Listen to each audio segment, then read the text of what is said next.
할렐루야, 복된 주일입니다. 오늘도 이 자리에 함께 하신 여러분 모두에게, 그리고 유튜브를 통해서 이 말씀을 접하며 예배드리는 여러분들에게 하나님의 크신 위로와 은혜가 임하시기를 축복합니다. 자, 오늘은 지난 주에 이어서 광야를 더 생각해 봐야 될 것 같습니다. 그래서 오늘 특별히 저희들은 이 광야라는 우리가 경험하고 있는 것을 광야 교회라고 꼭 불러야만 될 것 같은데요.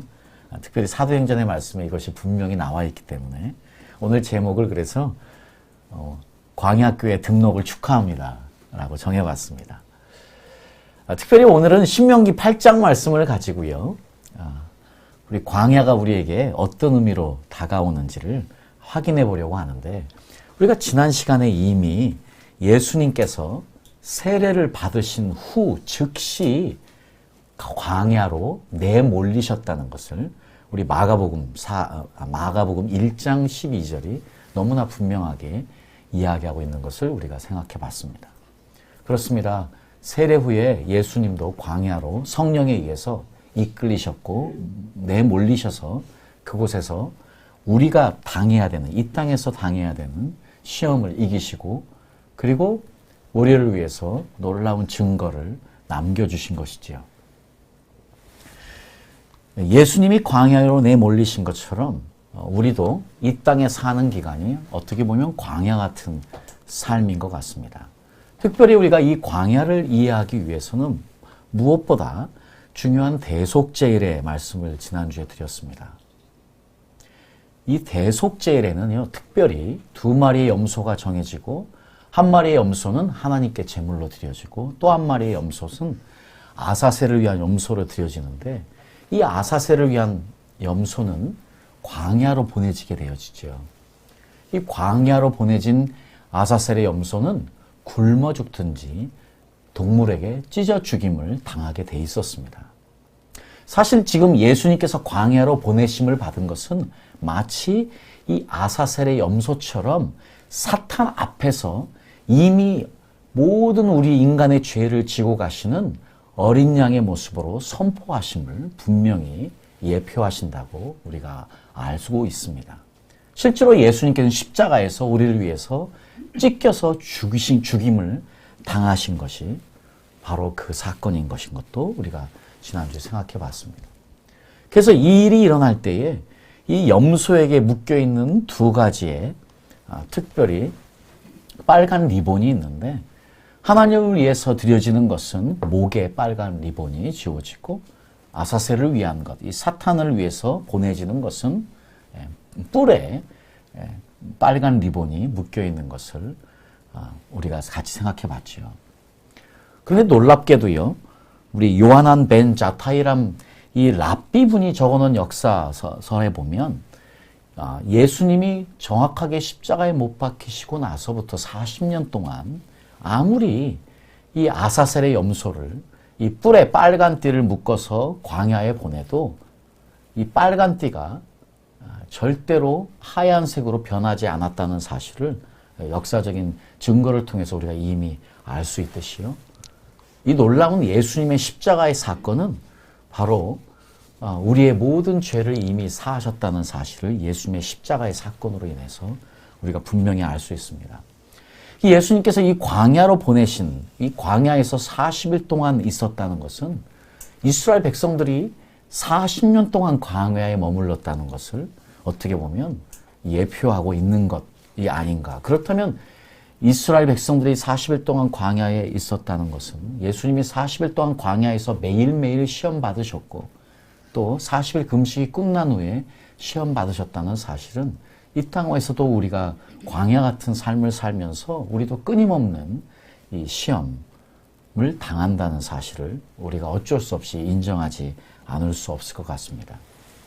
예수님께서는 이 40일 동안 광야에서 시험 받으셨고요, 또 예수님은 40일 후에 정확하게 40일 동안 받았던 시험을 거의 요점적으로 세 가지로 받으셨지요. 그래서 금식하시며, 그리고 금식 후에 승리하신 예수님, 우리가 이 예수님 때문에 이 땅을 살아가는, 그리고 승리하는 힘을 얻을 수 있는 것인데, 그 세 가지의 시험이, 첫 번째는 특별히 돌이 떡이 되게 하는 시험이었습니다. 예수님께서는 이것을 분명하게 사람이 떡으로만 사는 것이 아니고 하나님의 입으로 나오는 모든 말씀으로 산다고 선포하시며 승리하셨던 첫 번째 시험. 이것이 우리 인간이 이 세상에서 여전히 우리가 매일매일 경험해야만 하는 바로 육신의 정욕에 대한 시험인 것을 우리 요한 1서가 너무 분명하게 우리에게 말씀하고 있습니다. 두 번째 시험은 바로 높은 곳에서 뛰어내리라고, 네가 하나님의 아들이라면 네가 누구인가를 보이라고 이야기하는 이 시험을 예수님이 당하시지요. 그때 주 너의 하나님을 시험치 말라고 꾸짖으시면서 이것을 이기셨는데요. 우리도 이 땅에 살아가는 동안에 이 내가 누구인가를 나타내고 싶은 유혹을 항상 받게 되어 있습니다. 그것이 이생의 자랑이지요. 예수님께서는 세 번째 시험으로 이 세상의 사탄이 이 세상의 모든 좋은 것들, 천하 만국의 그 영광을 보여주면서 나에게 절하면 이것을 너에게, 이 세상을 너에게 주겠다 하는 이 유혹을 예수님은 말씀으로 주 너의 하나님께 경배하고 다만 하나님을 섬기라고 선포하시면서 승리하시지요. 우리도 어쩔 수 없이 이 땅을 살아가는 동안에요, 수도 없이 안목의 정욕, 지금 사탄이 예수님을 이 세상의 그 좋은 것들을 보여주면서 유혹한 것처럼 우리도 매일매일 살아가면서요, 눈에 보이는 것들로 인해서, 눈에 보이는 그 좋은 것들로 인해서 갖고 싶고 얻고 싶고 또 이루고 싶은 이 욕망 가운데 살아가는 것, 이 안목의 정욕을 우리가 매일 시험당하고 있는 것, 이 싸움을 우리가 하고 있습니다. 예수님은 이것을 이기셨고요. 이 광야에 우리는 머무는 동안에 우리가 이 시험을 계속해서 당할 수밖에 없는 현실을 우리가 직시해야 되겠고, 이 영적인 싸움을 우리가 싸워 이겨야만 하는데요. 그런 의미에서 우리는 이 광야 같은 우리의 인생, 이곳에서 하나님이 정말 우리에게 원하시는 것은 무엇인가? 하나님은 우리를 부르시고 이 광야에 살게 하셨는데, 이 광야 같은 인생을 살아가는 우리들이 이것을 어떻게 이해할 수 있을까? 그 말씀을요, 먼저 저희들은 어디서부터 생각해 볼 수 있냐면 바로 사도행전 7장 38절 말씀입니다.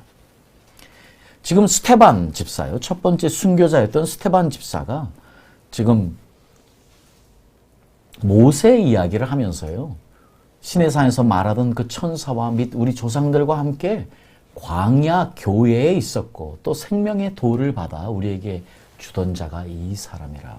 지금 모세가요, 이 광야에 있었는데요, 그 광야를 교회라고 표현하고 있습니다. The assembly in the wilderness. 이 정확하게 이야기하면 광야에 있던 그 모임, 교회라고 표현하고 있습니다. 그래서 저는 우리가 이 땅에 살아가면서요, 광야 교회에 있다고 표현해도 특별히 나쁜 표현, 틀린 표현은 아닌 것 같습니다.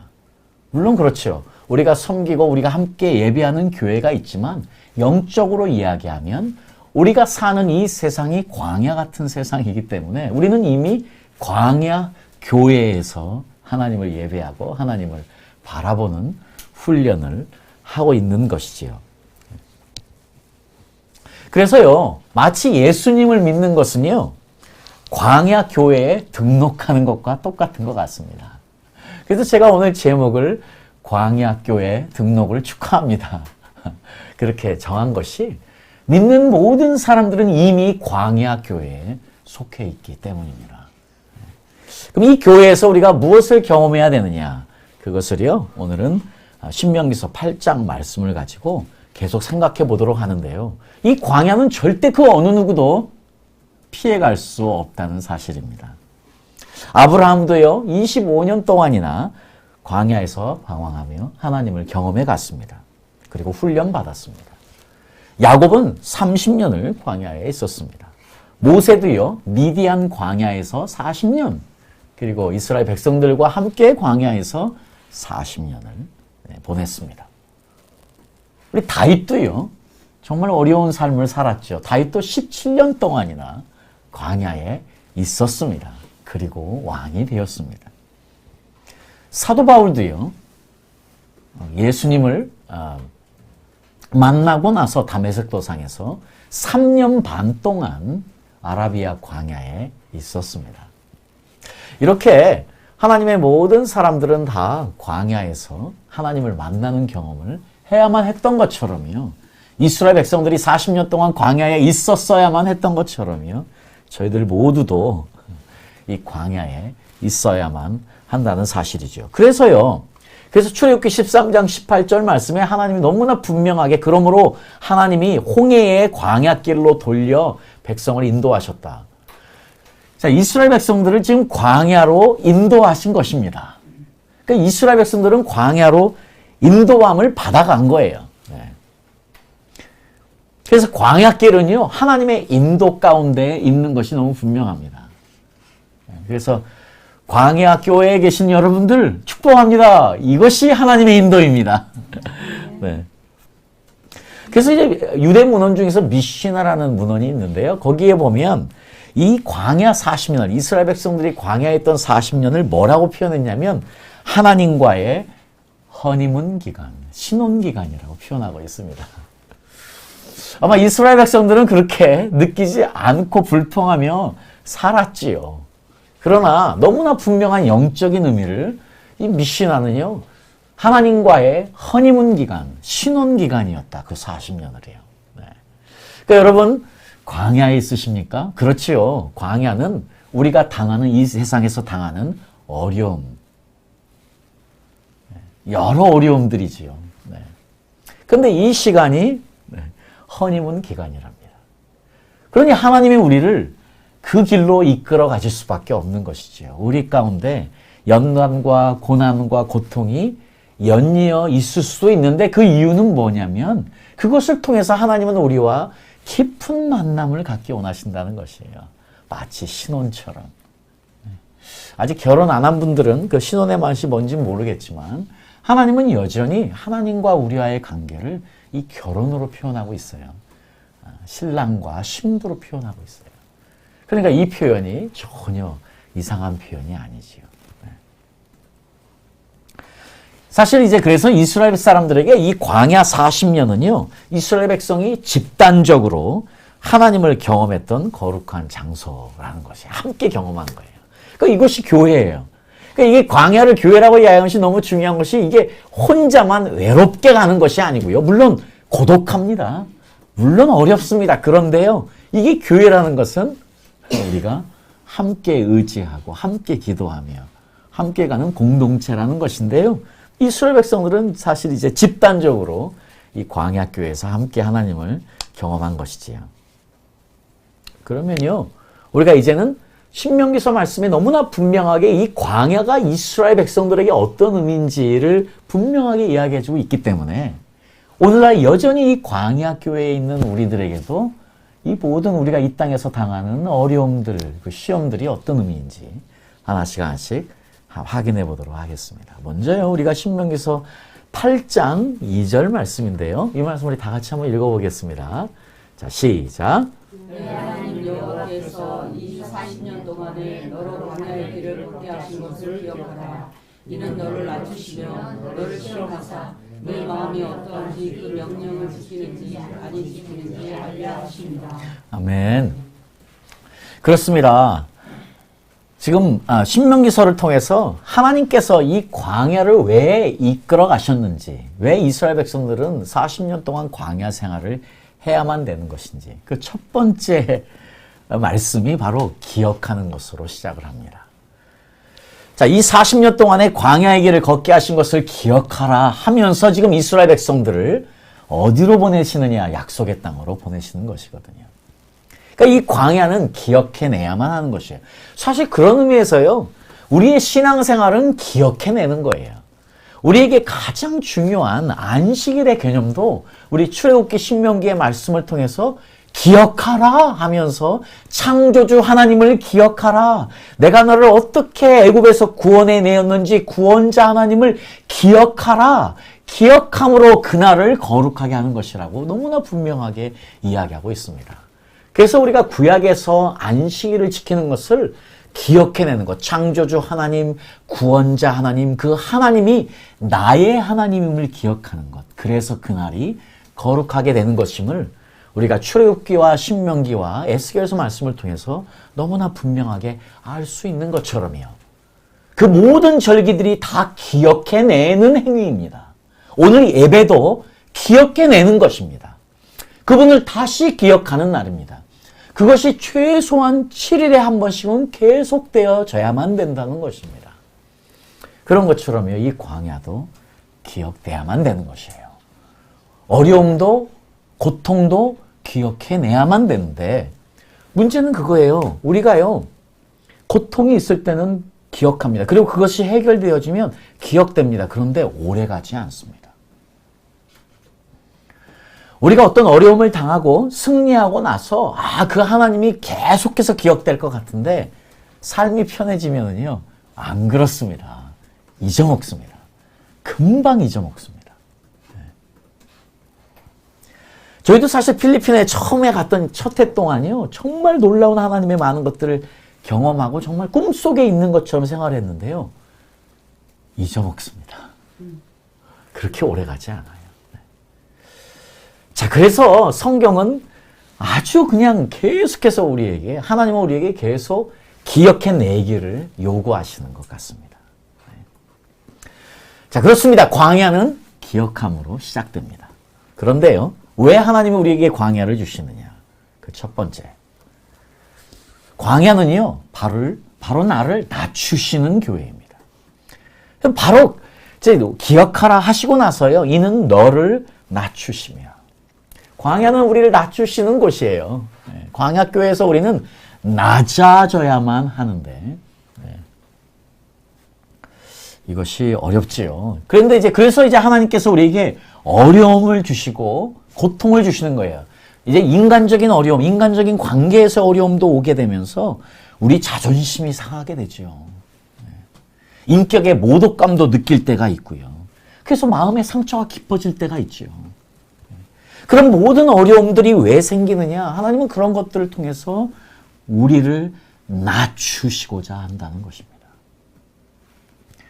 그러니까 우리가 그런 상황에 만났을 때에 낮아지는 것이 쉽게 이 광야를 통과할 수 있는 방법인 것이죠. 스스로 낮아지는 것.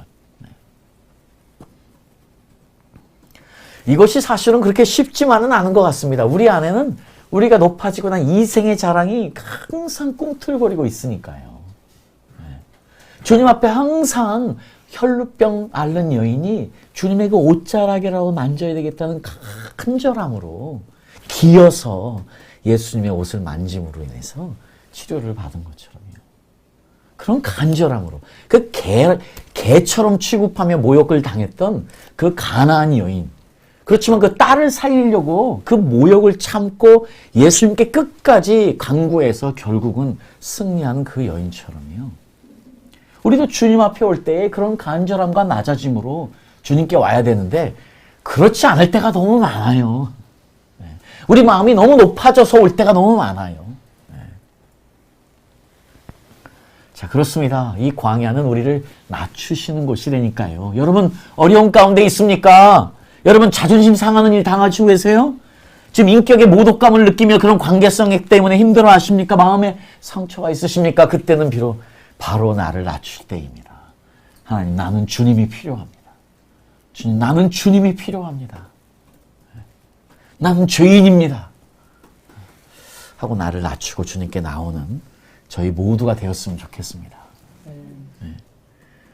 근데 주님께서요, 지금 이 신명기서의 말씀은 나를 낮추시고 또 나를 시험하신답니다.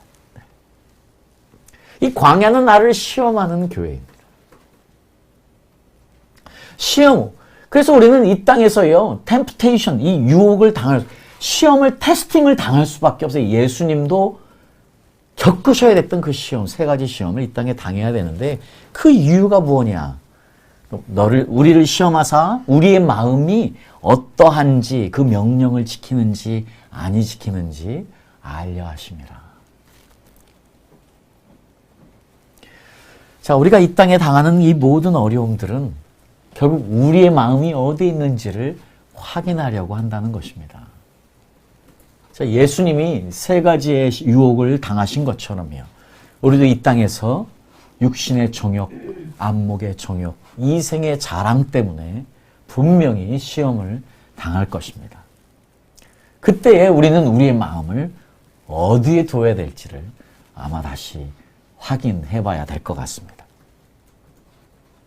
결국 우리가 우리의 마음이 우리 죄성에 더 움직이기 시작하면, 우리의 죄성에 따라서 움직이기 시작하면 우리는 말 그대로 육신의 정욕에 넘어갈 것이고요. 안목의 정욕에 넘어갈 것이고요. 이생의 자랑에 넘어갈 수밖에 없게 되겠지요. 바로 이 광야는 그래서 우리의 죄성을 확인하고 해결하는 곳이라고 지난주에 말씀을 드렸습니다.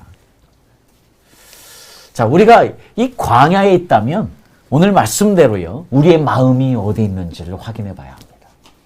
지금 나는 어디에 휩쓸려서 가고 있는지를 확인해 봐야 됩니다. 지금 사탄은 세 가지로 우리를 분명히 공격할 것인데 내가 지금 마음을 어디에 두고 있는지를 분명히 아마 확인해 보는 것이 너무 중요할 것 같습니다.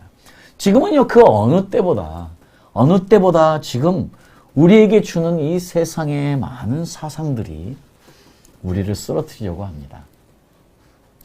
여러 가지 것들을 생각해 봐야 되지만은요, 그 중에서도 특별히 오늘날 현재 우리가 지금 맞닥뜨리고 있는 지금 싸움들, 사탄은요 지금 뿔 달고 와서 우리를 공격하지 않습니다. 사탄은 우리를 어떻게 공격하느냐? 생각으로 공격을 하잖아요. 그러니까 그 많은 생각들을 지금 이런 다양한 사탄의 생각을 집어넣어서 우리가 결국은 뭐하게 하느냐? 육신의 정욕을 따르고 안목의 정욕을 따르고 이생의 자랑을 따르게 하는 것인데요. 그래서 그걸 좀 정리해 봤어요.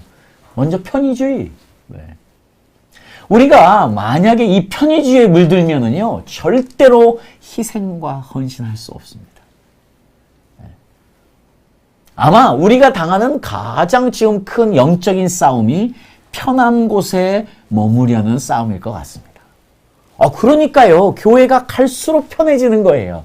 예배가 갈수록 줄어들고, 예배 시간이 갈수록 줄어들고, 기도하는 시간이 갈수록 줄어들 뿐만 아니고 없어지고, 지금 어떻게 보면 이미 한국교회는 편의주의에 깊게 물들어서 병들어가고 있는, 그 한국교회에 있는 우리들도 함께 병들어가고 있는 건 아닐지 모르겠습니다. 혹시 우리가 여전히 우리 삶에서요, 편한 것을 가장 우선시한다면 나는 이미 사탄을 따르고 있는 사람입니다. 편의주의가 개인주의 마찬가지죠. 자, 우리가 내 인생을 먼저 생각하고 내 가족을 먼저 생각하고 내 모든 삶의 형태가 내 가족으로 돌아간다면 이미 그것은 개인주의에 물들어 버린 것이에요. 성경은 그 어느에도 남을 위해 살아라. 희생하고 헌신하고 봉사하는 것, 이것을 이야기하고 있기 때문이지요. 그 다음에 이제 황금만능주의, 배금주의입니다. 자, 그렇지요. 우리는 돈 없이는 이 땅에 살 수 없습니다. 그런데 만약에 돈이 우리 인생의 목표가 된다면 그것은 이미 사탄의 생각을 잡고 사는 사람들인 것이지요. 만약 우리가 내 육신이 원하는 쾌락을 먼저 쫓는다면 그것은 바로 육신의 정욕대로 사는 사람들일 것이고요. 요즘 이제 한국 사회에서 가장 이제 강하게 나타나는 것 중에 하나가 이 외모 지상주의가 아닐까요? 저도 약간은 폼생폼사입니다. 그런데 이 제 재성을 가진 우리 아들 셋 중에 한 명이 있어요. 걔는 정말 폼생폼사예요. 그냥 얼마나 화장품도 다양하게 많은 걸 요구하는지 그냥 분 하나만 바르면 될 것 같은데 요즘은 남자애들도 뭘 다양한 스킨케어가 있어가지고 하여튼 폼생폼사로 사는 아들을 보면서 저를 봅니다. 이 한국 사회는 정말 외모 지상주의가 정말 판을 치는 세상인 것 같아요. 그래서 성형외과가 그냥 뭐 가장 앞서 있는 나라가 또 우리나라라는 사실을. 자, 그렇습니다. 우리도 만약에 이것에 넘어가면 진정한 아름다움은 내적인 아름다움인데 이 아름다운 진선미는 안에서 피어나는 것인데 이것이 밖에서 피어난 것에 집중한다면 그것도 벌써 우리의 생각이 사탄에게 넘어간 것이지요. 성공주의는 어떻습니까? 저도 계속해서 몇 번 여러분과 제 고백을 드리지만 여전히 저는요, 한국 사람으로서 이 성공주의를 벗어나는 것이 가장 어렵습니다. 우리는 너무 오랫동안 그런 교육을 받아왔어요. 너무 오랫동안 이 성공하는 것이 이 땅의 인생에 승리하는 것이라고 알아왔기 때문에 이 성공주의가 깊이 뿌리 박혀 있어서 우리가 그래서 교회도 큰 교회를 원하고 사역도 큰 사역을 원하고 뭔가 폼나는 사역을 원하는 거예요. 주님이 정말 원하시는 일을 하는 것보다는 주님이 정말 기뻐하시는 일을 찾는 것보다는 폼나는 일을 하고 싶은 거예요.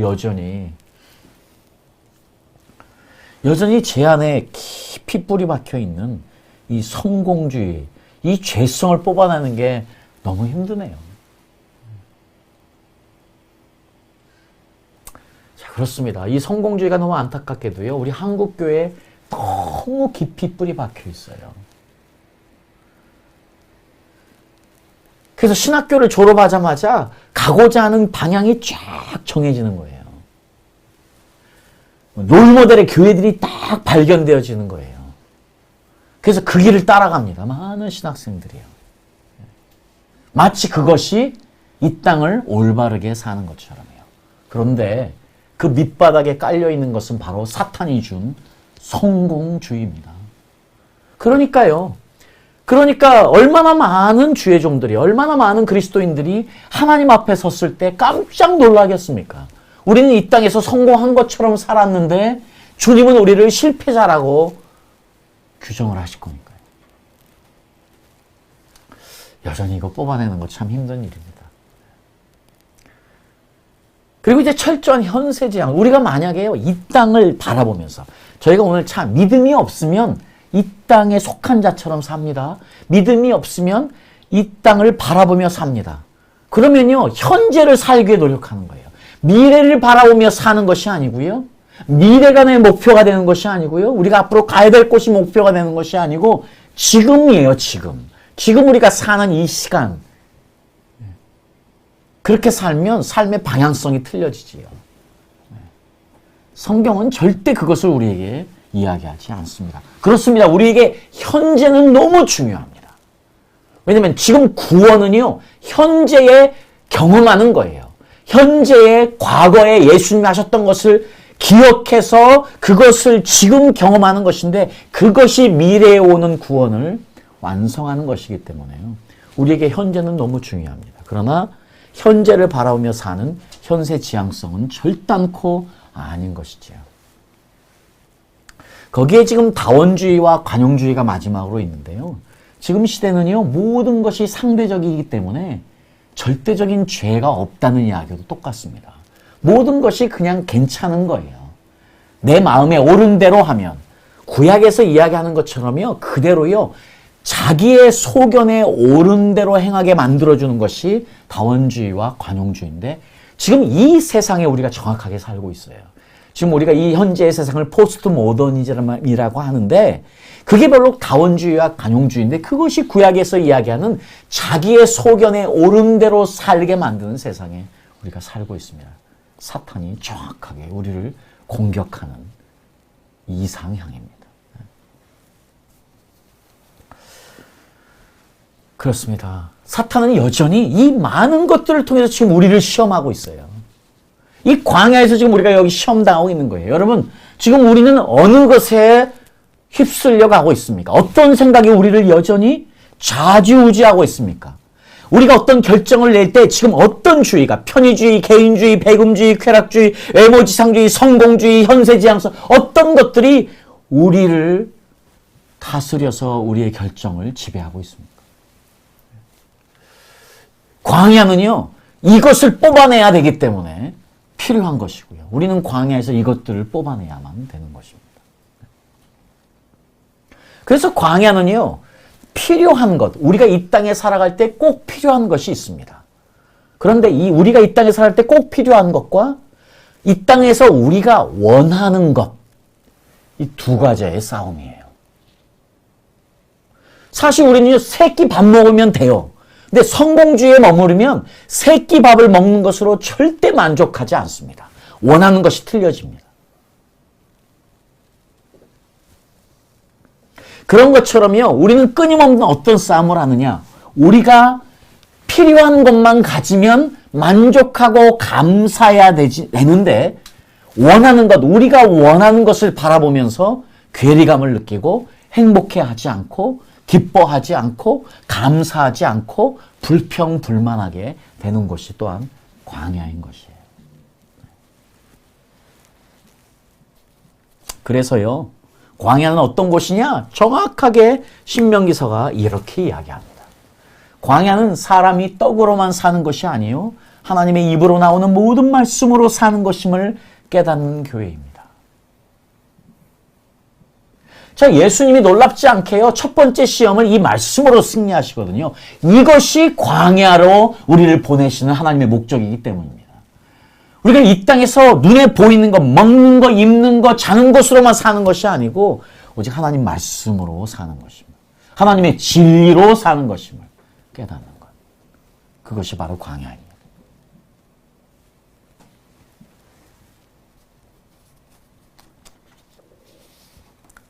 그런데 놀랍게도요, 사람이 떡으로만 사는 것이 아니고 하나님 말씀으로 사는 것을 깨닫는 곳이 광야인데, 그 깨달음을 주시기 위해서 광야는 또 어떤 곳이냐?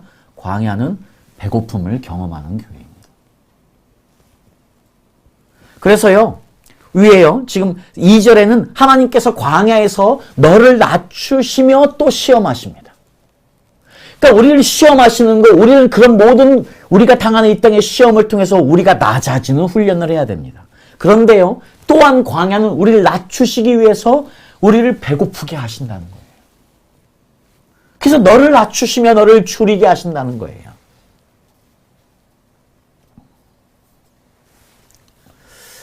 참 쉽지 않습니다. 우리가 이 땅에서 만약에 배고픔을 당한다, 우리의 공고함을 당한다, 이 땅에서 쉽지 않은 경험이지요. 그런데 이것이 광야에 꼭 있어야만 됩니다. 이것이 있어야 우리가 낮아지기 때문입니다. 배고파 봐야 낮아지기 때문입니다. 공고해 봐야 낮아지기 때문입니다.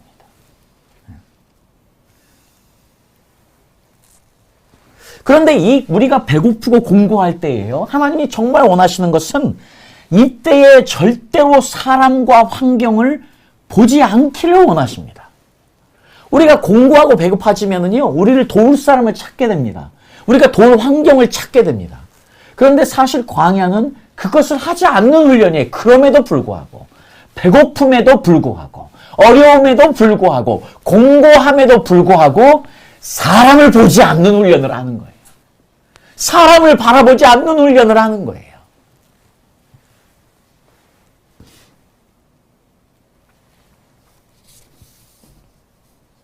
그래서 이제 하나님께서 우리를 굶주리게 하고 곤고하게 할 때에 우리가 보편적으로 느끼는 감정은요, 외로움이지요.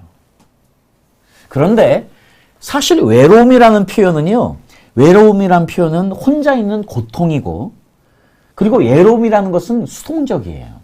그리고 이 외로움이라는 것은 부정적이에요. 부정적인 감정이에요.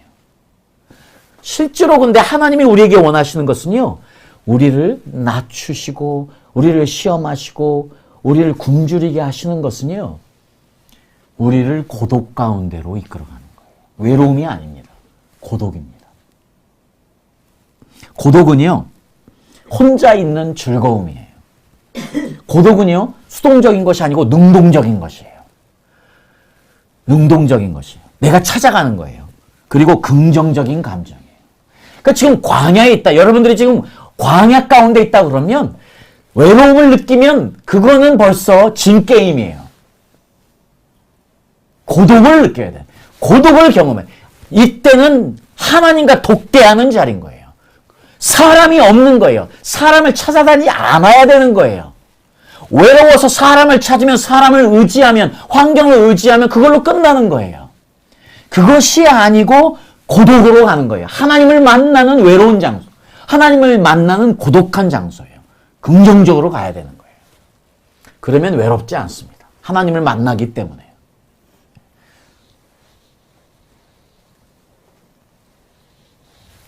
그래서 우리가 이제 이 광야에 있을 때 창조적 고독의 길을 걸어가야 합니다. 창조라는 단어를 쓰고 싶은데 절대 외로움의 길을 가시면 안 되는 거예요. 외로움의 길을 가신다는 이미 진게임을 하고 있는 것이고 고독한 길을 가셔야만 합니다. 능동적으로.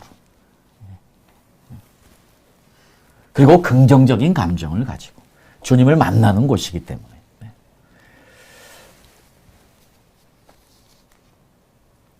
자, 이렇게 광야는요, 우리가 공고해질 수도 있지만은요, 광야는 또 어떤 곳이냐? 야, 광야는요, 또 놀라운 곳이에요. 4절에 보니까 이 40년 동안에 너의 의복이 헤어지지 아니하였고 내 발이 부르트지 아니하였느니라. 아마 이스라엘 백성들은 이거 못 느끼고 살았을 거예요. 왜냐? 너무 당연했거든. 사실 이거 기적 중에 기적이에요. 40년 동안 옷이 찢어지지 않았다? 40년 동안요? 신발이 닳지 않았다? 세상에 이런 기적이 어디 있습니까?